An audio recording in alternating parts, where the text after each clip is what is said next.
बड़े गांव के पास एक पुरानी हवेली खड़ी थी, जिसे स्थानीय लोग भूतिया हवेली कहते थे।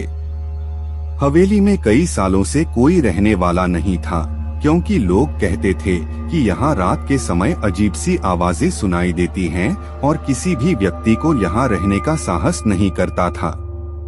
गांव का एक युवक आर्यन इस हवेली के बारे में सुनकर भी नहीं डरा। उसने इसे एक रहस्यमय स्थान के रूप में देखा और उसे खोलने का निर्णय किया। उसके दोस्त और गांव वाले उससे चिढ़ रहे थे, लेकिन उसने उनकी बात नहीं सुनी।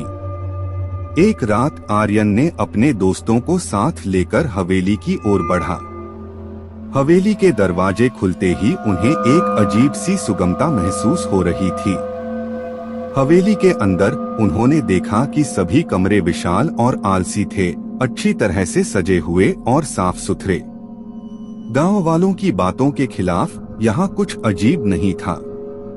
आर्यन और उसके दोस्त बातचीत करते हुए हवेली के अंदर बढ़े और वहाँ उन्होंने एक पुरानी पुस्तक का पत्ता लगाया। पुस्तक में लिखा था कि यह हवेली किसी भूतिया राजा के स्वामित्व में थी, जो एक समय में इसे अपने पास मंदिर के रूप में बनवाने का निर्णय करते हैं। राजा की मृत्यु के बाद हवेली का इस्तेमाल किसी ने नहीं किया और यह खाली हो गई। आर्यन ने पुस्तक में और भी पढ़ा और जाना कि राजा की आत्मा अब भी हवेली में है और उसकी शांति के लिए कुछ करना होगा। वह और उसके दोस्त ने तय किया कि वे राजा की आत्मा को शांति प्रदान करेंगे। उन्होंने हवेली के अंदर घूमते हुए रात के समय एक रूप धारित किया गया और वे महसूस कर रहे थे कि हवेली के अंदर कुछ अजीब हो रहा है। धीरे धीरे वे एक विशाल सभागार में पहुंचे, जहां राजा की आत्मा बैठी थी। राजा की आत्मा ने उनसे बातचीत की और बताया कि वह इस दुनिया में फंसा हुआ है, क्योंकि उसके अंधेरे कार्यों के कारण उसकी आत्मा शांति नहीं पा रही थी।